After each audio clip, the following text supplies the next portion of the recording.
ಎಲ್ಲರಿಗೂ ನಮಸ್ಕಾರ ಸ್ನೇಹಿತರೆ. ಈ ವಿಡಿಯೋದಲ್ಲಿ ರಾಶಿ ಚಕ್ರಗಳಲ್ಲಿ ಅತ್ಯಂತ ವಿಶಿಷ್ಟವಾಗಿ ಮತ್ತು ಬಹಳ ತಪ್ಪಾಗಿ ಅರ್ಥೈಸಿಕೊಳ್ಳಲ್ಪಟ್ಟಂತಹ ರಾಶಿಯ ಬಗ್ಗೆ ತಿಳಿದುಕೊಳ್ಳೋಣ. ಹಾಗಾದ್ರೆ 12 ರಾಶಿಗಳಲ್ಲಿ ಈ ಕುಂಭ ರಾಶಿಯನ್ನು ಯಾಕೆ ಬಹಳ ತಪ್ಪಾಗಿ ಅರ್ಥ ಮಾಡಿಕೊಳ್ಳಲಾಗುತ್ತದೆ ಎನ್ನುವ ವಿಚಾರಗಳನ್ನ ಬಹಳ ಸಂಕ್ಷಿಪ್ತವಾಗಿ ತಿಳಿಸಿಕೊಡೋದಾದ್ರೆ, ಇಂದಿನ ಈ ವಿಡಿಯೋದಲ್ಲಿ ಈ ಕುಂಭ ರಾಶಿಯ ಬಗ್ಗೆ ಕೆಲವು ಮುಖ್ಯವಾದಂತಹ ವಿಚಾರಗಳನ್ನ ತಿಳಿದುಕೊಳ್ಳಲಿದ್ದೇವೆ. ಇಡೀ ಜಗತ್ತಿನಲ್ಲಿ ಇರುವಂತಹ ಕಷ್ಟಗಳನ್ನ ತನ್ನ ಹೆಗಲ ಮೇಲೆ ಹೊತ್ತುಕೊಂಡು ಏನೂ ಸಮಸ್ಯೆಗಳೇ ಇಲ್ಲ ಎನ್ನುವ ರೀತಿಯಲ್ಲಿ ನ್ಯಾಯಬದ್ಧವಾಗಿ ದುಡಿಯುವ ಜನರು ಈ ಕುಂಭರಾಶಿಯ ವ್ಯಕ್ತಿಗಳು. ಕುಂಭರಾಶಿಯ ಬಂಧುಗಳೇ, ನೀವು ಈಗ ನೋಡುತ್ತಿರುವ ಈ ವಿಡಿಯೋ ಆಕಸ್ಮಿಕವಾಗಿ ನಿಮ್ಮ ಮುಂದೆ ಬಂದಿಲ್ಲ. ನಿಮ್ಮ ಜೀವನದ ಅತ್ಯಂತ ನಿರ್ಣಾಯಕ ಘಟ್ಟದಲ್ಲಿ ನಿಂತಿರುವ ನಿಮಗೆ ನಿಮ್ಮ ಇಷ್ಟ ದೇವರು ಅಥವಾ ನಿಮ್ಮ ಗುರುದೇವರು ಒಂದು ಪ್ರಮುಖ ಸಂದೇಶವನ್ನು ನೀಡಲು ಬಯಸಿದ್ದಾರೆ.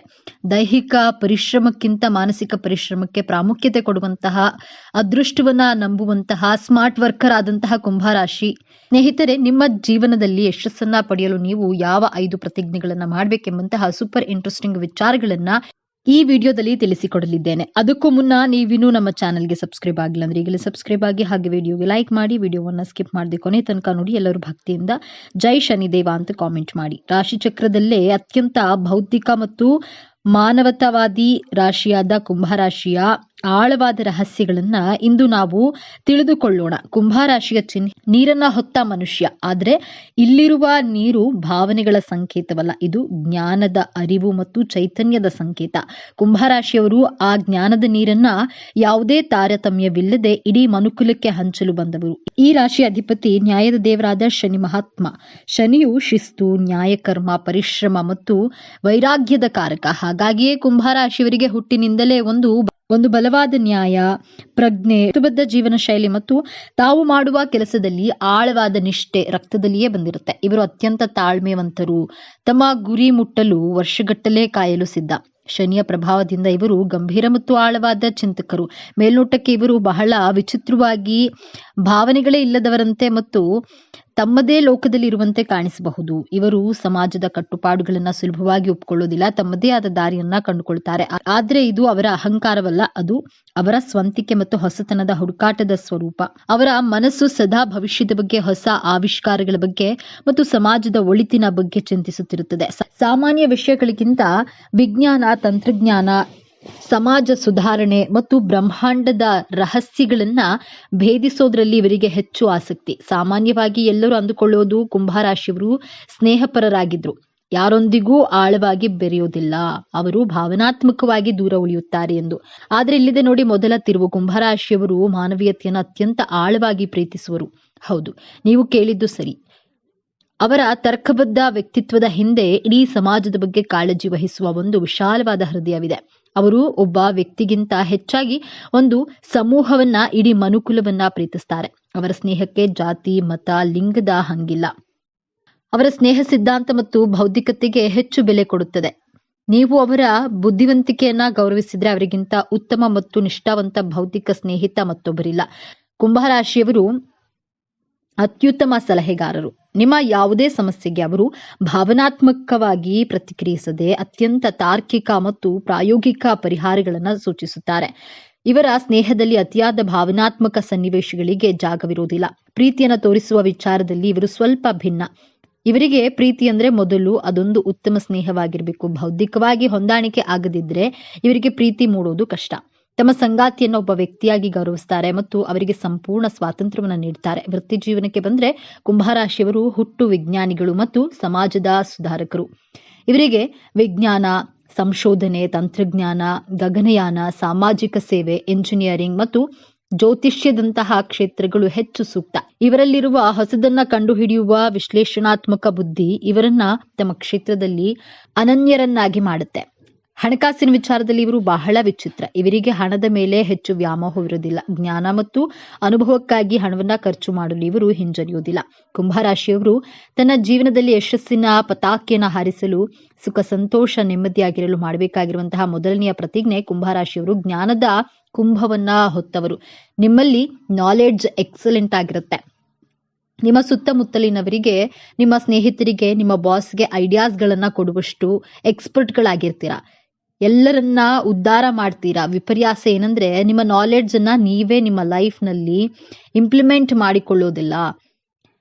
ನಿಮ್ಮ ನಾಲೆಡ್ಜ್ ಅನ್ನ ನಿಮ್ಮ ಲೈಫ್ನಲ್ಲಿ ಇಂಪ್ಲಿಮೆಂಟ್ ಮಾಡಲು ಕಲಿಯದಿದ್ರೆ ನಿಮ್ಮ ಜ್ಞಾನಕ್ಕೆ ಅರ್ಥವೇ ಇಲ್ಲ, ನಿಮ್ಮ ಬದುಕಿಗೂ ಅರ್ಥವಿರುವುದಿಲ್ಲ. ಕುಂಭರಾಶಿಯವರು ನಿಮ್ಮ ಜ್ಞಾನವನ್ನ ನಿಮಗೋಸ್ಕರ ಅಟ್ಲೀಸ್ಟ್ 50% ಇಂಪ್ಲಿಮೆಂಟ್ ಮಾಡುವುದನ್ನ ಕಲಿತ್ರೆ ಗೆಲುವಿನ ಹಿಂದೆ ನೀವು ಓಡುವ ಅವಶ್ಯಕತೆ ಇಲ್ಲ. ಗೆಲುವು ನಿಮ್ಮನ್ನ ಹುಡುಕಿಕೊಂಡು ಹಿಂಬಾಲಿಸಿ ಬರುತ್ತೆ. ಆದ್ದರಿಂದ ಕುಂಭರಾಶಿಯವರೇ, ಇವತ್ತೇ ಈ ಕ್ಷಣದಲ್ಲೇ ಪ್ರತಿಜ್ಞೆಯನ್ನ ಮಾಡಿ, ನನ್ನ ಜ್ಞಾನವೆಂಬ ಬಂಡವಾಳದಿಂದ ನನ್ನ ಜೀವನದ ಗುರಿ ಉದ್ದೇಶವನ್ನ ಬಹಳ ಸುಲಭವಾಗಿ ಅತ್ಯಂತ ಆತ್ಮವಿಶ್ವಾಸದಿಂದ ತಲುಪುತ್ತೇನೆ ಎಂಬಂತಹ ದೃಢವಾದ ಸಂಕಲ್ಪವನ್ನ ಪ್ರತಿಜ್ಞೆಯನ್ನ ಮಾಡಿ. ಈ ಪ್ರತಿಜ್ಞೆಯನ್ನ ನಿಮ್ಮ ಜೀವನದಲ್ಲಿ ಅಳವಡಿಸಿಕೊಂಡಾಗ ನೀವು ಕುಂಭರಾಶಿಯಲ್ಲಿ ಹುಟ್ಟಿದ್ದಕ್ಕೆ ಸಾರ್ಥಕತೆಯನ್ನ ಪಡೆಯುತ್ತೀರಾ. ಎರಡನೆಯ ಶಪಥ, ಕುಂಭರಾಶಿಯವರು ಹಣದ ಹಿಂದೆ ಓಡಬಾರದು. ನೀವು ಹಣದ ಹಿಂದೆ ಓಡಿದ್ರೆ ಅದು ನಿಮ್ಮನ್ನ ಮರೀಚಿಕೆಯಂತೆ ಕಾಡುತ್ತದೆ. ನೀವು ನಿಮ್ಮ ಜೀವನದಲ್ಲಿ ಯಾವುದರ ಹಿಂದೆ ಓಡ್ತೀರೋ ಅದು ನಿಮ್ಮಿಂದ ದೂರ ದೂರ ಓಡಿ ಹೋಗುತ್ತಾನೆ ಇರುತ್ತೆ. ನೀವು ಒಬ್ಬರನ್ನ ಮನಸಾರೆ ಪ್ರೀತಿಸಿದ್ರೆ ಆ ಪ್ರೀತಿ ನಿಮ್ಮ ಕೈತಪ್ಪಿ ಹೋಗುತ್ತೆ. ದೇವರು ನಿಮಗೆ ಸಂತೋಷವನ್ನ ಕೊಡೋದು ಬಲೂನಿನಲ್ಲಿ ಇರುವಂತಹ ಗಾಳಿಯ ರೀತಿ, ಕ್ಷಣಿಕವಾಗಿರುತ್ತೆ. ನೀವು ಸಂತೋಷವಾಗಿದ್ದೇವೆ ಅಂದ್ಕೊಳ್ತೀರಾ, ಬಲೂನಿನ ಒಂದೇ ಒಂದು ಪಿನ್ ಚುಚ್ಚಿದ್ರೆ ಸಾಕು, ಒಂದೇ ಕ್ಷಣದಲ್ಲಿ ಆ ಬಲೂನ್ ನಲ್ಲಿರುವಂತಹ ಗಾಳಿ ಎಲ್ಲ ಹೊರಗಡೆ ಹೋಗಿ ಒಡೆದು ಹೋಗುತ್ತೆ. ಇದೇ ರೀತಿ ಕುಂಭರಾಶಿಯವರು, ನಾವು ಸಂತೋಷವಾಗಿದ್ದೇವೆ, ಯಾವ ಸಂತೋಷ ವ್ಯಕ್ತಿ ಹಣದ ಹಿಂದೆ ಹೋದ್ರೆ ಅದು ನಿಮಗೆ ಸಿಗೋದಿಲ್ಲ. ಆದ್ದರಿಂದ ನಾನು ಹಣದ ಹಿಂದೆ ಓಡೋದಿಲ್ಲ, ನನ್ನ ಜೀವನದಲ್ಲಿ ಯಾವುದೇ ರೀತಿಯ ನಿರೀಕ್ಷೆಗಳನ್ನ ಇಟ್ಕೊಳ್ಳೋದಿಲ್ಲ, ನನ್ನ ಕೆಲಸವನ್ನ ನನ್ನ ಕರ್ಮದ ಮೇಲೆ ಮಾತ್ರ ನಂಬಿಕೆಯನ್ನ ಇಡುತ್ತೇನೆ, ಬಿಟ್ಟಿದ್ದೆಲ್ಲ ಆ ಭಗವಂತನ ಮೇಲೆ ಬಿಡುತ್ತೇನೆ ಎಂಬಂತಹ ಎರಡನೆಯ ಪ್ರತಿಜ್ಞೆಯನ್ನ ಮಾಡಿ. ನನಗೆ ಇಷ್ಟು ಹಣ ಬರಬೇಕು, ಅಯ್ಯೋ ನನಗೆ ಹಣವೇ ಬರ್ತಾ ಇಲ್ಲ ಅಂತಹ ಮನಸ್ಥಿತಿಯಿಂದ ದೂರವಿರ್ತೇನೆ ಎಂಬಂತಹ ಪ್ರತಿಜ್ಞೆಯನ್ನ ಮಾಡಿ ನೋಡಿ. ಆಟೋಮೆಟಿಕ್ ಆಗಿ ಹಣ ನಿಮ್ಮನ್ನ ಹುಡುಕಿಕೊಂಡು ಬಂದೇ ಬರುತ್ತದೆ. ಮೂರನೆಯದಾಗಿ, ನಿಮ್ಮ ಸುತ್ತಮುತ್ತಲಿರುವಂತಹ ಜನರ ಬಗ್ಗೆ ಪರಿತಾಪ ಪಡಬಾರದು ಹಾಗೂ ಅವರ ಜವಾಬ್ದಾರಿಯನ್ನ ಹೊರುವಷ್ಟು ಧಾರಾಳವಾಗಿ ಕೂಡ ಇರಬಾರದು ಎಂಬಂತಹ ಪ್ರತಿಜ್ಞೆಯನ್ನ ಮಾಡಿ. ನೀವು ಸಹಾಯ ಮಾಡುವ ಗುಣದವರು, ನಿಮ್ಮ ಸಹಾಯ ಪಡೆದವರು ಅವರ ಜವಾಬ್ದಾರಿಯನ್ನ ಮರೆಯುತ್ತಾರೆ. ನಿಮ್ಮ ಮೇಲೆ ಅವಲಂಬಿತರಾಗಿ ಅವರು ಸೋಂಬೇರಿಗಳಾಗಿರುತ್ತಾರೆ. ಅವರು ಸೋಂಬೇರಿಗಳಾಗುವುದಕ್ಕೆ ನೀವೇ ಕಾರಣ ಆಗ್ತೀರಾ.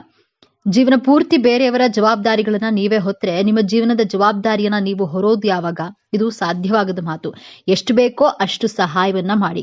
ಕರ್ಣನ ರೀತಿ, ಧರ್ಮರಾಯನ ರೀತಿ ದಾನ ಧರ್ಮ ಮಾಡುವುದು 50% ಕಡಿಮೆ ಮಾಡಿ ನೋಡಿ. ಕುಂಭರಾಶಿಯವರು ದಾನ ಮಾಡೋದ್ರಲ್ಲಿ ಕರ್ಣನ ರೀತಿ, ನಿಮ್ಮ ಮನಸ್ಸು ಧರ್ಮರಾಯನ ರೀತಿ, ವ್ಯೂಹವನ್ನ ತಂತ್ರವನ್ನ ರಚಿಸೋದ್ರಲ್ಲಿ ಶ್ರೀಕೃಷ್ಣನ ಹಾಗೆ ನೀವು ಆದ್ರೆ ಬೇರೆಯವರ ದೃಷ್ಟಿಯಲ್ಲಿ ನೀವು ಶಕುನಿ ನಾರದ ರೀತಿನೇ ಕಾಣುವುದು. ಆದ್ದರಿಂದ ಅವಶ್ಯಕತೆಗೆ ತಕ್ಕಂತೆ ಮಾತ್ರ ಸಹಾಯವನ್ನ ಮಾಡಿ. ನಿಮ್ಮ ಜೀವನ ಉದ್ಧಾರ ಮಾಡುವ ಕಡೆಗೂ ಗಮನ ಕೊಡಿ. ನನ್ನ ಜೀವನ ಉದ್ಧಾರ ಮಾಡುವ ಕಡೆ ನಾನು ಗಮನವನ್ನ ಕೊಡ್ತೇನೆ ಎಂಬಂತಹ ಶಪಥವನ್ನು ಮಾಡಿ. ನಾಲ್ಕನೆಯದಾಗಿ, ಕುಂಭರಾಶಿಯವರು ನಿಮ್ಮ ಆರೋಗ್ಯದ ಬಗ್ಗೆ ಗಮನ ಕೊಡಿ. ಕುಂಭರಾಶಿಯವರಿಗೆ ಉಷ್ಣದ ದೇಹ, ನಿಮ್ಮ ದೇಹಕ್ಕೆ ಹೀಟ್ ರಿಲೇಟೆಡ್ ಹೆಲ್ತ್ ಇಶ್ಯೂಸ್ ಇರುವಂತಹ ಕಾರಣದಿಂದಾಗಿ ನಿಮ್ಮ ದೇಹದ ಉಷ್ಣತೆಯನ್ನ ಬಹಳ ಬ್ಯಾಲೆನ್ಸ್ಡ್ ಆಗಿ ಇಟ್ಕೊಳ್ಬೇಕಾಗುತ್ತೆ. ಹೀಟ್ ಜಾಸ್ತಿ ಆದಾಗ ದೇಹದಲ್ಲಿ ಬೊಬ್ಬೆಗಳು ಉಂಟಾಗುವಂತಹ ಸಾಧ್ಯತೆಗಳಿವೆ. ಆದ್ದರಿಂದ ನೀವು ಸಿಟ್ರಸ್ ಇರುವಂತಹ ಹಣ್ಣುಗಳನ್ನ ಸೇವಿಸಿ ಮತ್ತು ಆರೋಗ್ಯ, ನಿಮ್ಮ ಹೆಲ್ತ್ ಡಯಟ್ ಕಡೆ, ಹೆಲ್ತ್ ಲೈಫ್ ಸ್ಟೈಲ್ ಕಡೆಗೆ ಗಮನವನ್ನ ಕೊಡಲೇಬೇಕು. ನೀವು ಆರೋಗ್ಯವಾಗಿದ್ರೆ ಯಾವ ಸಾಧನೆಯನ್ನಾದ್ರೂ ಮಾಡಬಹುದು. ಆರೋಗ್ಯವೇ ಭಾಗ್ಯ, ನನ್ನ ಆರೋಗ್ಯದ ಕಡೆ ಗಮನವನ್ನ ಕೊಡ್ತೇನೆ, ನನ್ನ ಆರೋಗ್ಯವನ್ನ ನಿರ್ಲಕ್ಷ್ಯ ಮಾಡೋದಿಲ್ಲ ಎಂಬಂತಹ ಶಪಥವನ್ನ ಮಾಡಿ. ಐದನೆಯದಾಗಿ, ತಾಳ್ಮೆ ನಿಮ್ಮ ದೊಡ್ಡ ಅಸ್ತ್ರವಾಗಿರಬೇಕು. ತಾಳಿದವನು ಬಾಳಿಯಾನು ಎಂಬಂತಹ ಮಾತನ್ನ ಸದಾ ನೀವು ನೆನಪಿನಲ್ಲಿ ಇಟ್ಕೊಳ್ಳಿ. ಕುಂಭರಾಶಿಯವರು ನಿಮ್ಮ ಜೀವನದಲ್ಲಿ ಎಂತಹ ಕಷ್ಟ ಬಂದ್ರು, ಸೋಲು ಬಂದ್ರು, ಅವಮಾನಗಳು ಬಂದ್ರು ಕುಗ್ಗದೆ, ತಾಳ್ಮೆಯನ್ನ ಕಳೆದುಕೊಳ್ಳದೆ, ಭರವಸೆಯನ್ನ ಬಿಡದೆ ಬಹಳ ತಾಳ್ಮೆಯಿಂದ ಇರುವಂತಹ ಪ್ರತಿಜ್ಞೆಯನ್ನ ಮಾಡಿ. ನೀವು ಸೋತಾಗ ಎಲ್ಲರನ್ನ ಕೇಳಲು ಹೋಗಬೇಡಿ. ಕನಸು ನಿಮ್ಮದು, ಗುರಿ ಉದ್ದೇಶ, ಸೋಲು ಗೆಲುವು ಎಲ್ಲ ನಿಮ್ಮದೇ. ಆದ್ದರಿಂದ ಅನಾವಶ್ಯಕವಾಗಿ ನಿಮ್ಮನ್ನ ಕುಗ್ಗಿಸುವಂತಹ ಜನರನ್ನ, ಸಂಬಂಧಿಕರನ್ನ ಸಲಹೆ ಕೇಳಲು ಹೋಗಬೇಡಿ. ನಿಮ್ಮ ಮನಸ್ಸಿನ ಮಾತನ್ನ, ನಿಮ್ಮ ಆತ್ಮದ ಮಾತನ್ನ, ನಿಮ್ಮ ಬುದ್ಧಿಯ ಮಾತನ್ನ, ನಿಮ್ಮ ಜ್ಞಾನದ ಮಾತನ್ನ ಮಾತ್ರ ಕೇಳಿ. ನಿಮ್ಮ ಬದುಕಿನಲ್ಲಿ ಬರುವಂತಹ ಸೋಲು, ಅವಮಾನ, ಅಂಧಕಾರವನ್ನ ತೊಡೆದು ಹಾಕುವಂತಹ ಸಾಮರ್ಥ್ಯ ನಿಮ್ಮ ಜ್ಞಾನದ ಬೆಳಕೆಂಬ ಹಣತೆಗೆ ಇದ್ದೇ ಇರುತ್ತದೆ. ಆದ್ದರಿಂದ ಕುಂಭರಾಶಿಯವರು, ನಿಮ್ಮ ಸುತ್ತಮುತ್ತಲು ಇರುವವರು ಅವಮಾನ ಮಾಡಿದ್ರೂ ಕುಗ್ಗಬೇಡಿ. ತಾಳ್ಮೆಯಿಂದ ನಿಮ್ಮ ಮನಸ್ಸಿನ ಮಾತನ್ನ ಕೇಳಿ. ಆಗ ನಿಮ್ಮ ಜೀವನದಲ್ಲಿ ಸೋಲು ಅನ್ನುವಂತಹ ಪದಕ್ಕೆ ಜಾಗವೇ ಇರೋದಿಲ್ಲ. ಜೀವನದ ಯಶಸ್ಸಿಗೆ 2 ಕೀ ಕೈಗಳಿವೆ. ಮೊದಲನೆಯದ್ದು ಕಠಿಣ ಪರಿಶ್ರಮ. ಹಗಲು ರಾತ್ರಿ ಪರಿಶ್ರಮದಿಂದ ದುಡಿದಾಗ ನಿಮ್ಮ ಯಶಸ್ಸಿನ ಬಾಗಿಲು ತೆರೆದುಕೊಳ್ಳುತ್ತೆ. ಮತ್ತೊಂದು ಕೀ ಕೈ, ನಿಮ್ಮ ಅದೃಷ್ಟ ಚೆನ್ನಾಗಿದ್ರೆ ಸ್ವಲ್ಪ ಪ್ರಯತ್ನ ಪಟ್ಟರು ನಿಮ್ಮ ಯಶಸ್ಸಿನ ಬಾಗಿಲು ತೆರೆದುಕೊಳ್ಳುತ್ತೆ. ಅದೃಷ್ಟ, ಸ್ಮಾರ್ಟ್ ವರ್ಕ್ ಮೇಲೆ ನಂಬಿಕೆಯನ್ನ ಇಟ್ಟು ದುಡಿಯಿರಿ, ಜಯ ಖಂಡಿತವಾಗಿಯೂ ನಿಮ್ಮದಾಗುತ್ತೆ ಅಂತ ಹೇಳ್ತಾ ಇವತ್ತಿನ ವಿಡಿಯೋವನ್ನ ಮುಗಿಸ್ತಾ ಇದ್ದೇನೆ. ಈ ವಿಚಾರಗಳನ್ನ ನಿಮಗೆ ಇಷ್ಟ ಆಗಿದೆ ಅಂತ ಭಾವಿಸ್ತಿದ್ದೇನೆ. ಇಷ್ಟ ಆಗಿದ್ರೆ ನಮ್ಮ ಚಾನೆಲ್ ಅನ್ನ ತಪ್ಪದೆ ಸಬ್ಸ್ಕ್ರೈಬ್ ಮಾಡ್ಕೊಳ್ಳಿ. ಈ ವಿಡಿಯೋಗೆ ಒಂದು ಲೈಕ್ ಕೊಡುವುದನ್ನ ಮರಿಬೇಡಿ. ಈ ವಿಡಿಯೋವನ್ನ ನಿಮ್ಮ ಫ್ರೆಂಡ್ಸ್ ಅಂಡ್ ಫ್ಯಾಮಿಲಿ ಗ್ರೂಪ್ಸ್ ನಲ್ಲಿ ಹೆಚ್ಚು ಶೇರ್ ಮಾಡಿ. ನಿಮ್ಮ ಅಭಿಪ್ರಾಯವನ್ನ ತಪ್ಪದೆ ಕಾಮೆಂಟ್ ಮಾಡಿ. ಈ ವಿಡಿಯೋದಲ್ಲಿ ರಾಶಿ ಚಕ್ರಗಳಲ್ಲಿಯೇ ಅತ್ಯಂತ ವಿಶಿಷ್ಟವಾಗಿ ಮತ್ತು ಬಹಳ ತಪ್ಪಾಗಿ ಅರ್ಥೈಸಿಕೊಳ್ಳಲ್ಪಟ್ಟಂತಹ ರಾಶಿಯ ಬಗ್ಗೆ ಮಾತನಾಡೋಣ. ಹಾಗಾದ್ರೆ 12 ರಾಶಿಗಳಲ್ಲಿ ಕುಂಭ ರಾಶಿಯನ್ನ ಯಾಕೆ ಬಹಳ ತಪ್ಪಾಗಿ ಅರ್ಥ ಮಾಡಿಕೊಳ್ಳಲಾಗ್ತಾ ಇದೆ ಎನ್ನುವ ವಿಚಾರವನ್ನ ಬಹಳ ಸಂಕ್ಷಿಪ್ತವಾಗಿ ತಿಳಿದುಕೊಳ್ಳೋದಾದ್ರೆ, ಇಂದಿನ ಈ ವಿಡಿಯೋದಲ್ಲಿ ಈ ಕುಂಭ ರಾಶಿಯ ಬಗ್ಗೆ ಕೆಲವು ಮುಖ್ಯವಾದ ವಿಚಾರಗಳನ್ನ ತಿಳಿದುಕೊಳ್ಳಲಿದ್ದೇವೆ. ಇಡೀ ಜಗತ್ತಿನಲ್ಲಿ ಇರುವಂತಹ ಕಷ್ಟಗಳನ್ನ ತನ್ನ ಹೆಗಲ ಮೇಲೆ ಹೊತ್ತುಕೊಂಡು ಏನೂ ಸಮಸ್ಯೆಗಳೇ ಇಲ್ಲ ಎನ್ನುವ ರೀತಿಯಲ್ಲಿ ನ್ಯಾಯಬದ್ಧವಾಗಿ ದುಡಿಯುವ ಜನರು ಈ ಕುಂಭರಾಶಿಯ ವ್ಯಕ್ತಿಗಳು. ಕುಂಭರಾಶಿಯ ಬಂಧುಗಳೇ, ಈಗ ನೀವು ನೋಡ್ತಿರುವ ಈ ವಿಡಿಯೋ ಆಕಸ್ಮಿಕವಾಗಿ ನಿಮ್ಮ ಮುಂದೆ ಬಂದಿಲ್ಲ. ನಿಮ್ಮ ಜೀವನದ ಅತ್ಯಂತ ನಿರ್ಣಾಯಕ ಘಟ್ಟದಲ್ಲಿ ನಿಂತಿರುವ ನಿಮಗೆ ನಿಮ್ಮ ಇಷ್ಟ ದೇವರು ಅಥವಾ ನಿಮ್ಮ ಗುರುದೇವರು ಒಂದು ಪ್ರಮುಖ ಸಂದೇಶವನ್ನ ನೀಡಲು ಬಯಸಿದ್ದಾರೆ. ನೀವು ನಿಮ್ಮ ಜೀವನದಲ್ಲಿ ಇದೇ ಆಗುತ್ತದೆ, ಇಷ್ಟು ದಿನ ಅನುಭವಿಸಿದಂತಹ ನೋವು, ಅವಮಾನಗಳಿಗೆ, ಕಷ್ಟಗಳಿಗೆ ಪ್ರತಿಫಲ ಸಿಗುವ ಸಮಯ ಬಂದಿದೆ. ನಿಮ್ಮ ಜೀವನದ ದಿಕ್ಕು ಯಶಸ್ಸಿನ ಉತ್ತುಂಗಕ್ಕೆ ಇರುತ್ತದೆ ಅಥವಾ ಪಾತಾಳಕ್ಕೆ ಕುಸಿಯುತ್ತದೆ. ನಿಮ್ಮ ಭವಿಷ್ಯ ಈಗ ನಿರ್ಧರಿಸಲಿವೆ. ಈ ಸಮಯದಲ್ಲಿ ನಿಮಗೆ ಎದುರಾಗಲಿರುವ ದೊಡ್ಡ ಕಠಿಣ ಸವಾಲು ಯಾವುದು, ಅದರಿಂದ ಪಾರಾಗುವುದು ಹೇಗೆ ತಿಳಿಯಲು ಈ ವಿಡಿಯೋವನ್ನ ಸಂಪೂರ್ಣವಾಗಿ ನೋಡಿ. ಯಾಕಂದ್ರೆ ಇದು ನಿಮಗಾಗಿ ಬಂದಿರುವಂತಹ ದೈವಿಕ ಸಂದೇಶ. ಹಾಗೆ ಜೈ ಶನಿದೇವ ಎಂದು ಕಾಮೆಂಟ್ ಮಾಡಿ, ಹಾಗೆ ವಿಡಿಯೋನ ಲೈಕ್ ಮಾಡಿ, ಕೊನೆವರೆಗೂ ನೋಡಿ. ಮೊದಲಿಗೆ ಇಷ್ಟು ದಿನ ನೀವು ಕಷ್ಟಪಟ್ಟಿದ್ದು ಯಾಕೆ ತಿಳಿಯೋಣ. ಕಳೆದ ಕೆಲವು ವರ್ಷಗಳಿಂದ ವಿಶೇಷವಾಗಿ ಶನಿಯ ಕಠಿಣ ಪರೀಕ್ಷೆಯಿಂದ ನೀವು ಅನುಭವಿಸಿದ ಯಾತನೆ ಅಷ್ಟಿಷ್ಟಲ್ಲ. ನಿಮ್ಮ ರಾಶಿ ಅಧಿಪತಿಯಾಗಿರುವಂತಹ ಶನಿ ಮಹಾತ್ಮನು ನಿಮ್ಮನ್ನ ಬೇರೆಯವರಿಗಿಂತಲೂ ಹೆಚ್ಚಾಗಿ ಪರೀಕ್ಷಿಸಿದ್ದಾನೆ. ಹೇಳಲಾಗದ ನೋವು, ಕಾರಣವೇ ಇಲ್ಲದ ಅಪವಾದಗಳು, ನಿಮ್ಮದಲ್ಲದ ತಪ್ಪಿಗೆ ಎಲ್ಲರ ದೃಷ್ಟಿಯಲ್ಲಿ ಅಪರಾಧಿ ಆದ ಪರಿಸ್ಥಿತಿ, ಆರ್ಥಿಕವಾಗಿ ಎಷ್ಟೊಂದು ಕಷ್ಟ ಎದುರಿಸಿದ್ದೀರಿ ಅಂದ್ರೆ ನಾಳೆ ಎನ್ನುವಂತಹ ಚಿಂತೆಯೇ ನಿಮ್ಮನ್ನ ರಾತ್ರಿ ನಿದ್ದೆ ಮಾಡಲು ಬಿಡಲಿಲ್ಲ. ನೀವು ಎಲ್ಲರಿಗೂ ಒಳ್ಳೆಯದನ್ನೇ ಬಯಸಿದ್ರು ಜನ ನಿಮ್ಮನ್ನ ತಪ್ಪು ತಿಳಿದುಕೊಂಡ್ರು. ನಿಮ್ಮ ಆಳವಾದ ಜ್ಞಾನವನ್ನ, ನಿಮ್ಮ ದೂರದೃಷ್ಟಿಯನ್ನ ಯಾರು ಅರ್ಥ ಮಾಡಿಕೊಳ್ಳಲಿಲ್ಲ. ನೀವು ಪ್ರಾಣಕ್ಕಿಂತ ಹೆಚ್ಚಾಗಿ ನಂಬಿದವರೇ ನಿಮಗೆ ಬೆನ್ನಿಗೆ ಚೂರಿ ಹಾಕಿದ್ರು. ಇದಕ್ಕೆಲ್ಲ ಕಾರಣ ಏನು? ನಿಮ್ಮ ಪ್ರಯತ್ನದಲ್ಲಿ ಯಾವುದೇ ದೋಷವಿರಲಿಲ್ಲ. ಆದರೆ ನಿಮ್ಮ ರಾಶಿಯಾಧಿಪತಿಯಾದ ಶನಿಯೇ ನಿಮಗೆ ಒಂದು ಕಠಿಣವಾದ ಅಗ್ನಿ ಪರೀಕ್ಷೆಯನ್ನ ಇಟ್ಟು ಇದು ನಿಮ್ಮನ್ನ ಶುದ್ಧ ಚಿನ್ನವನ್ನಾಗಿ ಮಾಡುವಂತಹ ಪರೀಕ್ಷೆಯಾಗಿತ್ತು. ಆದರೆ ಆ ಕಷ್ಟದ ದಿನಗಳು, ಆ ಕರಾಳ ಅಧ್ಯಾಯ ಈಗ ಮುಗಿಯುವ ಹಂತಕ್ಕೆ ಬಂದಿದೆ. ಹೌದು, ಈ ಸಮಯವನ್ನ ನಿಮ್ಮ ಜೀವನದ ಸುವರ್ಣ ಯುಗ ಎಂದು ಬರೆದಿಟ್ಕೊಳ್ಳಿ. ನಿಮ್ಮ ರಾಶಿಯಾಧಿಪತಿಯಾದ ಶನಿ ಮಹಾತ್ಮನೇ ಈಗ ನಿಮಗೆ ಪ್ರತಿಫಲವನ್ನ ಅಂದ್ರೆ ಕರ್ಮಕ್ಕೆ ತಕ್ಕ ನ್ಯಾಯವನ್ನ ನೀಡಲು ಸಿದ್ಧನಾಗಿದ್ದಾನೆ. ಜೊತೆಗೆ ಗುರುಬಲದ ಸಂಪೂರ್ಣ ಕೃಪೆಯು ನಿಮ್ಮ ಮೇಲಿದೆ. ನಿಮ್ಮ ಜೀವನದ ಪ್ರತಿಯೊಂದು ಕ್ಷೇತ್ರವೂ ಹೇಗೆ ಅದ್ಭುತವಾಗಿ ಬದಲಾಗುತ್ತೆ ಎಂದು ಈಗ ಒಂದೊಂದಾಗಿ ನೋಡೋಣ.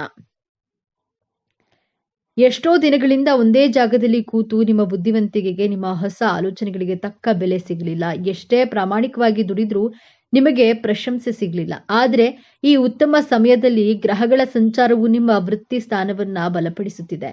ಯಾರು ನಿಮ್ಮನ್ನ ಕಡೆಗಣಿಸಿದ್ರೋ ಅವರೇ ನಿಮ್ಮ ಸಲಹೆ ಕೇಳಿ ಬರುವ ಸಮಯವಿದು. ಅನಿರೀಕ್ಷಿತವಾಗಿ ಒಂದು ದೊಡ್ಡ ಜವಾಬ್ದಾರಿ ಅಥವಾ ನೀವು ವರ್ಷಗಳಿಂದ ಕಾಯುತ್ತಿದ್ದ ಕೆಲಸ ನಿಮ್ಮ ಕೈ ಸೇರಲಿದೆ. ನಿಮ್ಮ ಜ್ಞಾನಕ್ಕೆ ಈಗ ಬೆಲೆ ಸಿಗಲಿದೆ. ಇನ್ನು ಉದ್ಯೋಗ ಬದಲಾವಣೆ ಮಾಡಬೇಕು ಎಂದುಕೊಂಡವರಿಗೆ ಈಗಿರುವ ಕೆಲಸ ಬಿಡಬೇಕಾ ಬೇಡವಾ ಎಂಬ ಮಹಾ ಗೊಂದಲದಲ್ಲಿ ಇದ್ದಂತಹ ನಿಮಗೆ ಈ ಸಮಯ ಅತ್ಯಂತ ಶುಭ ಸಮಯ. ನಿಮಗೆ ಬರುವ ಹೊಸ ಉದ್ಯೋಗದ ಅವಕಾಶ ನೀವು ಕನಸಿನಲ್ಲೂ ನಿರೀಕ್ಷೆ ಮಾಡದಿದ್ದಕ್ಕೆ ದೊಡ್ಡ ಮಟ್ಟದಲ್ಲಿರುತ್ತದೆ. ಸಂಬಳ, ಹುದ್ದೆ ಎರಡರಲ್ಲೂ ದೊಡ್ಡ ಏರಿಕೆಯನ್ನ ಕಾಣ್ತೀರಿ. ವಿದೇಶಕ್ಕೆ ಹೋಗುವಂತಹ ಪ್ರಯತ್ನದಲ್ಲಿದ್ರೆ ವೀಸಾ ನಿರೀಕ್ಷೆಯಲ್ಲಿ ಇದ್ದವರಿಗೆ ಶುಭ ಸುದ್ದಿ ನಿಮ್ಮ ಕಿವಿಗೆ ಬೀಳಲಿದೆ. ಸರ್ಕಾರಿ ಉದ್ಯೋಗಕ್ಕಾಗಿ ಪರೀಕ್ಷೆ ಬರೆದು ಕಾಯುತ್ತಿರುವವರಿಗೆ ನಿಮ್ಮ ಹೆಸರು ಪಟ್ಟಿಯಲ್ಲಿ ಬರುವಂತಹ ಸಾಧ್ಯತೆ ಸ್ಪಷ್ಟವಾಗಿ ಕಾಣಿಸ್ತಾ ಇದೆ. ಧೈರ್ಯವಾಗಿ ಮುನ್ನುಗ್ಗಿ ಯಶಸ್ಸು ನಿಮ್ಮದೇ. ನಿಮ್ಮ ಬೆನ್ನ ಹಿಂದೆ ಮಾತನಾಡುವವರು, ನಿಮ್ಮ ಏಳಿಗೆಯನ್ನ ಸಹಿಸದ ಗುಪ್ತ ಶತ್ರುಗಳು, ನಿಮ್ಮ ವಿರುದ್ಧವೇ ಪಿತೂರಿ ಮಾಡುವವರಿಂದ ನೀವು ಬಹಳಷ್ಟು ನೊಂದಿದ್ದೀರಿ. ಆದ್ರೆ ಈ ಸಮಯದಲ್ಲಿ ನಿಮ್ಮ ರಾಶಿಯಾಧಿಪತಿ ಶನಿಯು ಕರ್ಮದ ನ್ಯಾಯವನ್ನ ಒದಗಿಸ್ತಾನೆ. ಆ ಶತ್ರುಗಳು ತಾವು ಮಾಡಿದ ಕರ್ಮದ ಫಲವನ್ನ ಅವರೇ ತಿನ್ನುತ್ತಾರೆ. ಅವರ ನಿಜ ಬಣ್ಣ ಎಲ್ಲರ ಮುಂದೆ ಬಯಲಾಗುತ್ತದೆ. ನಿಮಗೆ ಕೆಟ್ಟದ್ದು ಬಯಸಿದವರು ಅವರೇ ದೊಡ್ಡ ಕಷ್ಟಕ್ಕೆ ಸಿಲುಕಿದ್ದನ್ನ ನೀವು ನಿಮ್ಮ ಕಣ್ಣಾರೆ ಕಾಣ್ತೀರಿ. ನಿಮ್ಮ ಮೇಲಿದ್ದ ದೃಷ್ಟಿ ದೋಷ, ನಕಾರಾತ್ಮಕ ಶಕ್ತಿಗಳು ಸಂಪೂರ್ಣವಾಗಿ ದೂರವಾಗಲಿವೆ. ಇನ್ನು ಆಸ್ತಿ ವಿವಾದ, ಸುಳ್ಳು ಕೇಸುಗಳು ಅಥವಾ ವಿಚ್ಛೇದನದಂತಹ ಕೋರ್ಟು ಕಚೇರಿ ವಿಚಾರಗಳನ್ನ ಸಿಲುಕಿ ವರ್ಷಗಳಿಂದ ಅಲೆದು ನಿಮ್ಮ ಸಮಯ, ಹಣ ಮತ್ತು ಮಾನಸಿಕ ನೆಮ್ಮದಿ ಎಲ್ಲವೂ ಹಾಳಾಗಿತ್ತು. ಆದರೆ ಇದೀಗ ದೈವಿಕ ನ್ಯಾಯ ನಿಮ್ಮ ಪರವಾಗಿ ನಿಲ್ಲಲಿದೆ. ಕೇಸಿನಲ್ಲಿ ನಿಮಗೆ ಜಯ ಸಿಗೋದು ನಿಶ್ಚಿತ. ನಿಮ್ಮ ಮೇಲಿದ್ದ ಅಪವಾದಗಳು ಸುಳ್ಳು ಎಂದು ಸಾಬೀತಾಗುತ್ತೆ. ನಿಮ್ಮ ಆಸ್ತಿ, ನಿಮ್ಮ ಗೌರವ ನಿಮಗೆ ಮರಳಿ ಸಿಗಲಿದೆ. ಸಣ್ಣ ಸಣ್ಣ ವಿಷಯಕ್ಕೂ ಜಗಳ, ಅನಗತ್ಯ ಮನಸ್ತಾಪ, ಇಬ್ಬರ ನಡುವೆ ಮೂರನೆಯ ವ್ಯಕ್ತಿಯ ಪ್ರವೇಶದಿಂದ ಸಂಬಂಧವು ಹಳಸಿ ಹೋಗಿತ್ತು. ವಿಚ್ಛೇದನದವರೆಗೂ ತಲುಪಿದ್ರಿ. ಆದರೆ ಈ ಶುಭ ಸಮಯದಲ್ಲಿ ನಿಮ್ಮ ರಾಶಿಯಾಧಿಪತಿ ಶನಿ ಮತ್ತು ಗುರುಬಲ ಕೃಪೆ ನಿಮ್ಮಿಬ್ಬರ ನಡುವಿನ ಪ್ರೀತಿಯನ್ನ ಮತ್ತೆ ಚಿಗುರಿಸುತ್ತೆ. ನಿಮ್ಮ ನಡುವಿನ ಎಲ್ಲಾ ತಪ್ಪು ತಿಳುವಳಿಕೆಗಳು ದೂರವಾಗಿ ಅನ್ಯೂನ್ಯತೆ ಹೆಚ್ಚಾಗುತ್ತೆ. ನಿಮ್ಮ ಸಂಬಂಧ ಮತ್ತೆ ಮೊದಲಿನಂತೆ ಮಧುರವಾಗಲಿದೆ.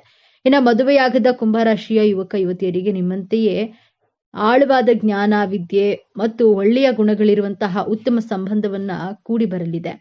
ನಿಮ್ಮ ಮದುವೆ ನಿಶ್ಚಯವಾಗುವ ಎಲ್ಲಾ ಸಂಭವವಿದೆ. ಹಾಗೆಯೇ ಸಂತಾನ ಭಾಗ್ಯಕ್ಕಾಗಿ ಎಷ್ಟೋ ವರ್ಷಗಳಿಂದ ಕಾಯುತ್ತಿದ್ದ ದಂಪತಿಗಳಿಗೆ ವೈದ್ಯರ ಬಳಿ ಅಲೆದು ಸಾಕಾಗಿ ಪೂಜೆ ವ್ರತಗಳನ್ನ ಮಾಡಿ ಕಣ್ಣೀರು ಹಾಕಿದ್ದೀರಿ. ನಿಮ್ಮ ಈ ನೋವಿನ ಕಣ್ಣೀರಿಗೆ ಈಗ ಬೆಲೆ ಸಿಗಲಿದೆ. ಸಂತಾನಕಾರಕನಾದ ಗುರುವು ನಿಮ್ಮ ಪಂಚಮ ಸ್ಥಾನವನ್ನ ಬಲಪಡಿಸುತ್ತಿದ್ದಾನೆ. ನಿಮ್ಮ ಮನೆಯಲ್ಲಿ ತೊಟ್ಟಿಲು ತೂಗುವ ಶುಭ ಸುದ್ದಿ ನಿಮ್ಮ ಕಿವಿಗೆ ಬೀಳಲಿದೆ. ನಿಮ್ಮ ಮಕ್ಕಳ ಹಠಮಾರಿತನ, ಓದಿನಲ್ಲಿ ಗಮನ ಇಲ್ಲದಿರುವುದು ಅಥವಾ ಅವರ ಆರೋಗ್ಯದ ಬಗ್ಗೆ ನಿಮಗೆ ದೊಡ್ಡ ಚಿಂತೆಯಾಗಿತ್ತು. ಅವರು ದಾರಿ ತಪ್ಪುತ್ತಿದ್ದಾರೆಯೇ ಎಂಬಂತಹ ಭಯ ನಿಮ್ಮನ್ನ ಕಾಡ್ತಿತ್ತು. ಆದರೆ ಇದೀಗ ನಿಮ್ಮ ಮಕ್ಕಳಲ್ಲಿ ಅದ್ಭುತವಾದ ಸಕಾರಾತ್ಮಕ ಬದಲಾವಣೆಯನ್ನ ಕಾಣ್ತೀರಿ. ಅವರೇ ಜವಾಬ್ದಾರಿಯಿಂದ ಓದಲು ಪ್ರಾರಂಭಿಸ್ತಾರೆ. ಉನ್ನತ ಶಿಕ್ಷಣಕ್ಕಾಗಿ ಅವರು ಬಯಸಿದಂತಹ ಕಾಲೇಜಿನಲ್ಲಿ ಸೀಟು ಸಿಗಲಿದೆ. ಅವರ ಆರೋಗ್ಯದಲ್ಲಿ ಚೇತರಿಕೆ ಕಂಡು, ಅವರ ನಡವಳಿಕೆಯಲ್ಲಿ ಸಕಾರಾತ್ಮಕ ಬದಲಾವಣೆ ಕಂಡು ಸಮಾಜದಲ್ಲಿ ನಿಮಗೊಂದು ಹೆಮ್ಮೆ ಮತ್ತು ಗೌರವವನ್ನು ತಂದುಕೊಡ್ತಾರೆ. ನಿಮ್ಮ ಚಿಂತೆ ದೂರವಾಗಲಿದೆ. ಇದು ಅತ್ಯಂತ ಪ್ರಮುಖವಾದ ಬದಲಾವಣೆ. ನೀವು ನ್ಯಾಯವಾಗಿ ದುಡಿದ ಹಣ, ನಂಬಿಕೊಟ್ಟ ಸಾಲ, ನಿಮ್ಮ ಒಳ್ಳೆಯತನವನ್ನೇ ಬಳಸಿಕೊಂಡು ಆಪ್ತರಿಗೆ ಕೊಟ್ಟ ಹಣ ವಾಪಸ್ ಬಾರದೆ ನೀವು ಮೋಸ ಹೋಗಿದ್ದೀರಿ. ಆ ಹಣ ಇನ್ನೇನು ಬರೋದೇ ಇಲ್ಲ ಎಂದು ನೀವು ಕೈಚೆಲ್ಲಿದ್ರಿ. ಆದ್ರೆ ಈಗ ಯಾರು ನಿಮ್ಮಿಂದ ಹಣ ಪಡೆದಿದ್ರೋ ಅವರೇ ನಿಮ್ಮನ್ನ ಹುಡುಕಿಕೊಂಡು ಬಂದು ನಿಮ್ಮ ಹಣವನ್ನ ವಾಪಸ್ ಕೊಡುವ ಚಮತ್ಕಾರ ನಡೆಯಲಿದೆ. ಇಷ್ಟೆಲ್ಲ ಅನಿರೀಕ್ಷಿತ ಧನಾಗಮನ, ಆರ್ಥಿಕ ಸಂಕಷ್ಟದಿಂದ ತತ್ತರಿಸಿ ಹೋಗಿದ್ದ ನಿಮಗೆ ಈಗ ನೀವು ನಿರೀಕ್ಷೆ ಮಾಡದ ಮೂಲಗಳಿಂದ ಬಹುಶಃ ಹಳೆಯ ಹೂಡಿಕೆಯ ಮೂಲಕ ಅಥವಾ ಪಿತ್ರಾರ್ಜಿತ ಆಸ್ತಿಯ ಪಾಲು ದೊರೆಯುವಂತಹ ಮೂಲಕ ದೊಡ್ಡ ಮೊತ್ತದ ಹಣದ ಹರಿವು ಆಗಲಿದೆ. ನಿಮ್ಮ ಎಲ್ಲಾ ಸಾಲಗಳು ತೀರಿ ನೀವು ಸಾಲ ಮುಕ್ತರಾಗುವ ಸಮಯವಿದು. ಲಕ್ಷ್ಮೀ ದೇವಿಯು ನಿಮ್ಮ ಮನೆಯಲ್ಲಿ ಸ್ಥಿರವಾಗಿ ನೆಲೆಸ್ತಾಳೆ. ವ್ಯಾಪಾರ ವ್ಯವಹಾರದಲ್ಲಿ ಸತತ ನಷ್ಟ ಅನುಭವಿಸಿ ಇನ್ನೇನು ಮುಚ್ಚಿಬಿಡಬೇಕು ಎನ್ನುವ ಸ್ಥಿತಿಯಲ್ಲಿದ್ದ ನಿಮಗೆ ಈಗ ಪೂರ್ವಜನ್ಮ ನೀಡಲಿವೆ. ನಿಮ್ಮ ವ್ಯಾಪಾರಕ್ಕೆ ಹೊಸ ಪಾಲುದಾರರು ಸಿಗಬಹುದು ಅಥವಾ ನಿಮ್ಮ ಒಂದು ಹೊಸ ಅಥವಾ ದೊಡ್ಡ ಮಟ್ಟದ ಯಶಸ್ಸು ಕಾಣಬಹುದು. ಗ್ರಾಹಕರ ಸಂಖ್ಯೆಯಲ್ಲಿ ಹೆಚ್ಚಾಗಿ ನಿಮಗೆ ಲಾಭವು 10 ಪಟ್ಟು ಹೆಚ್ಚಾಗಲಿದೆ. ಇಷ್ಟೆಲ್ಲ ಅದ್ಭುತ ಯಶಸ್ಸು, ಹಣ, ಗೌರವ, ಸಂಬಂಧಗಳು ಎಲ್ಲವೂ ನಿಮ್ಮದಾಗಲಿದೆ. ಆದರೆ ನಿಮ್ಮ ಮುಂದೆ ಒಂದು ಅತ್ಯಂತ ಕಷ್ಟಕರವಾದ ಸವಾಲು ಕೂಡ ಎದುರಾಗುತ್ತದೆ. ಈ ಸವಾಲನ್ನ ನೀವು ಗೆಲ್ಲಲೇಬೇಕು. ಆ ಸವಾಲು ಹೊರಗಿನಿಂದ ಬರೋದಿಲ್ಲ, ಅದು ನಿಮ್ಮ ಶತ್ರುಗಳಿಂದ ಬರೋದಿಲ್ಲ, ಅದು ನಿಮ್ಮ ಒಳಗಿನಿಂದಲೇ ಬರುತ್ತೆ. ಆ ಸವಾಲು ನಿಮ್ಮ ಅತಿಯಾದ ಆಲೋಚನೆ ಮತ್ತು ನಿರ್ಧಾರ ತೆಗೆದುಕೊಳ್ಳಲು ಮಾಡುವ ವಿಳಂಬ. ಹೌದು, ಕುಂಭರಾಶಿಯವರೇ, ನೀವು ಜ್ಞಾನಿಗಳು. ನಿಮ್ಮ ಯೋಚನಾ ಲಹರಿ ಬಹಳ ಆಳವಾಗಿರುತ್ತೆ. ಆದ್ರೆ ಒಂದು ಸಣ್ಣ ನಿರ್ಧಾರ ತೆಗೆದುಕೊಳ್ಳಲು ನೀವು 100 ದಿನ ಯೋಚಿಸ್ತೀರಿ. ನಾಳೆ ಮಾಡೋಣ, ಇವತ್ತು ಸ್ವಲ್ಪ ಯೋಚಿಸೋಣ ಎನ್ನುವ ನಿಮ್ಮ ವಿಳಂಬದ ಸ್ವಭಾವವೇ ನಿಮ್ಮ ದೊಡ್ಡ ಶತ್ರು. ಈಗ ಅನಿರೀಕ್ಷಿತ ಯಶಸ್ಸು, ಹಣ, ಅವಕಾಶಗಳು ನಿಮ್ಮ ಮುಂದೆ ಬಂದು ನಿಂತಾಗ ನೀವು ಸರಿಯಾದ ಸಮಯಕ್ಕೆ ನಿರ್ಧಾರ ತೆಗೆದುಕೊಳ್ಳದೆ ಅತಿಯಾಗಿ ಯೋಚಿಸ್ತಾ ಕುಳಿತರೆ ಕೈಗೆ ಬಂದ ಭಾಗ್ಯವೆಲ್ಲವೂ ನಿಮ್ಮ ವಿಳಂಬದಿಂದಾಗಿಯೇ ನಿಮ್ಮನ್ನ ಬಿಟ್ಟು ಹೋಗುವ ಅಪಾಯವಿದೆ. ಯಶಸ್ಸನ್ನ ಪಡೆಯೋದು ಎಷ್ಟು ಮುಖ್ಯವೋ ಅದನ್ನ ಸರಿಯಾದ ಸಮಯಕ್ಕೆ ಹಿಡಿದಿಟ್ಕೊಳ್ಳೋದು ಅದಕ್ಕಿಂತಲೂ ಮುಖ್ಯ. ಹಾಗಾದ್ರೆ ಈ ದೊಡ್ಡ ಸಮಸ್ಯೆಯಿಂದ ಪಾರಾಗುವುದು ಹೇಗೆ? ಈ ಯಶಸ್ಸನ್ನ ಶಾಶ್ವತವಾಗಿ ಉಳಿಸ್ಕೊಳ್ಳೋದು ಹೇಗೆ? ಪರಿಹಾರ ತುಂಬಾ ಸರಳವಾಗಿದೆ. ಆದ್ರೆ ಇದನ್ನ ನೀವು ಅತ್ಯಂತ ಶ್ರದ್ಧೆಯಿಂದ ಪಾಲಿಸಬೇಕು. ನಿಮಗೆ ಒಂದು ಒಳ್ಳೆಯ ಆಲೋಚನೆ ಬಂದ ತಕ್ಷಣ ಅಥವಾ ಒಂದು ಅವಕಾಶ ಬಂದ ತಕ್ಷಣ ಅದನ್ನ ಕನಿಷ್ಠ ಒಂದು ಪುಸ್ತಕದಲ್ಲಾದ್ರೂ ಬರೆದಿಡಿ ಮತ್ತು ಅದರ ಮೊದಲ ಹೆಜ್ಜೆಯನ್ನ ಹಿಂದೆ ಇಡಿ. ಆತುರದ ನಿರ್ಧಾರ ಬೇಡ, ಆದರೆ ವಿಳಂಬದ ನಿರ್ಧಾರವೂ ಬೇಡ. ನಿಮ್ಮ ರಾಶಿಯಾಧಿಪತಿಯಾದ ಶನಿ ಮಹಾತ್ಮನು ಕೃಪೆಗಾಗಿ ಪ್ರತಿ ಶನಿವಾರ ಹತ್ತಿರದ ಶನಿ ದೇವಸ್ಥಾನಕ್ಕೆ ಅಥವಾ ಆಂಜನೇಯ ದೇವಸ್ಥಾನಕ್ಕೆ ಹೋಗಿ ಎಳ್ಳೆಣ್ಣೆ ದೀಪವನ್ನ ಹಚ್ಚಿ. ಇದು ನಿಮ್ಮ ಮನಸ್ಸಿನ ಗೊಂದಲವನ್ನ ಕಡಿಮೆ ಮಾಡಿ ಸರಿಯಾದ ಸಮಯದಲ್ಲಿ ಸರಿಯಾದ ನಿರ್ಧಾರ ತೆಗೆದುಕೊಳ್ಳುವ ಶಕ್ತಿಯನ್ನ ನೀಡುತ್ತೆ. ನಿಮಗೆ ಯಶಸ್ಸು ಸಿಕ್ಕಾಗ, ಹಣ ಬಂದಾಗ ಅದನ್ನ ತಲೆಗೆ ಏರಿಸ್ಕೊಳ್ಬೇಡಿ. ತಕ್ಷಣ ನಿಮ್ಮ ಇಷ್ಟ ದೇವರನ್ನ ಅಥವಾ ಶನಿ ಮಹಾತ್ಮನನ್ನ ಮನಸ್ಸಿನಲ್ಲಿ ಸ್ಮರಿಸಿ. ಇದೆಲ್ಲ ನಿನ್ನ ಕೃಪೆ, ನನ್ನ ಕರ್ಮಕ್ಕೆ ಸಿಕ್ಕ ಫಲ ಎಂದು ಕೃತಜ್ಞತೆಯನ್ನ ಸಲ್ಲಿಸಿ. ಯಶಸ್ಸು ಬಂದಾಗ ತಲೆಬಾಗಿರಿ. ಈ ಒಂದು ವಿನಯವಂತಿಕೆ ನಿಮ್ಮ ಎಲ್ಲಾ ಭಾಗ್ಯವನ್ನ ನಿಮ್ಮ ಬಳಿಯೇ ಉಳಿಸುತ್ತದೆ. ಕುಂಭರಾಶಿಯವರೇ, ನಿಮ್ಮ ಜೀವನದಲ್ಲಿ ಸಂಪೂರ್ಣವಾಗಿ ಬದಲಾಯಿಸುವ ಶಕ್ತಿ ಈಗ ನಿಮ್ಮ ವಿಜಯ ಆರಂಭವಾಗಲಿದೆ. ನೀವು ಅನುಭವಿಸಿದ ಪ್ರತಿಯೊಂದು ನೋವಿಗೂ ಈಗ ನ್ಯಾಯ ಸಿಗಲಿದೆ. ನಿಮ್ಮ ಕಣ್ಣೀರು ಈಗ ಆನಂದ ಭಾಷ್ಪವಾಗಿ ಬದಲಾಗುವ ಸಮಯ ಬಂದಿದೆ. ನೆನಪಿಡಿ, ಈ ವಿಡಿಯೋ ನಿಮಗೆ ತಲುಪಿದ್ದು ಆಕಸ್ಮಿಕವಲ್ಲ. ಇದು ನಿಮ್ಮ ಇಷ್ಟ ದೇವರು ನಿಮಗೆ ನೀಡುತ್ತಿರುವ ಸ್ಪಷ್ಟ ಸಂದೇಶ. ಈ ಅದ್ಭುತ ಸಮಯವನ್ನ ಸದುಪಯೋಗಪಡಿಸಿಕೊಳ್ಳಿ. ನಿಮ್ಮ ಜೀವನದ ಹೊಸ ಅಧ್ಯಾಯಕ್ಕೆ ತಯಾರಾಗಿರಿ. ನಿಮ್ಮ ನಂಬಿಕೆಯ ಸಂಕೇತವಾಗಿ ನಿಮ್ಮ ಜೀವನ ಬದಲಾಗಬೇಕು ಎನ್ನುವ ಸಂಕಲ್ಪದೊಂದಿಗೆ ತಪ್ಪದೆ ನಿಮ್ಮ ಕುಲದೇವರ ಅಥವಾ ನಿಮ್ಮ ಇಷ್ಟ ದೇವರ ಹೆಸರನ್ನ ಕಾಮೆಂಟ್ ಮಾಡಿ. ಆ ಭಗವಂತನು ನಿಮ್ಮನ್ನ ಸದಾ ಕಾಪಾಡಲಿ. ಸರ್ವೇ ಜನೋ ಸುಖಿನೋ ಭವತು. ಇದೇ ತರಹದ ಜ್ಯೋತಿಷ್ಯಕ್ಕೆ ಸಂಬಂಧಪಟ್ಟಂತಹ ವಿಡಿಯೋ ನೋಡಲು ನಮ್ಮ ಚಾನೆಲ್ ಅನ್ನ ಸಬ್ಸ್ಕ್ರೈಬ್ ಆಗಿ, ವಿಡಿಯೋಗೆ ಲೈಕ್ ಮಾಡಿ, ಶೇರ್ ಮಾಡಿ.